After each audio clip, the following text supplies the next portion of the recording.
আমি মান সম্মানের ভাড়াটা বেশি করি বুঝলেন, কারণ বিটি জামাই হয়ে গেছে বুঝছেন না।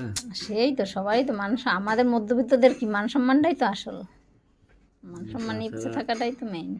তাছাড়া ধরেন যে বেশিরভাগ কাস্টমারই ধরেন পছন্দ করে, চেহারায় পাগল হয়ে যায় ডাকে বুঝছেন। না, ফারুক ভাই চেহারা দেখতে সব পাগল কি হয়ে যায় দেখি পাগল হয় সেটা জানি না, কাস্টমাররা। সেটা বলতে পারবো না। তারা হাতের কাজ চেহারা দুটোই তো সুন্দর, দেখে পাগল হয়ে যায়। কিন্তু আমি ধরেন যে সম্মানের ভয়টা করি বেশি। সেটা তো অবশ্যই, সম্মানটা না থাকলে আর কিছু না। জামাই বিটি না হলে একটা কথা ছিল,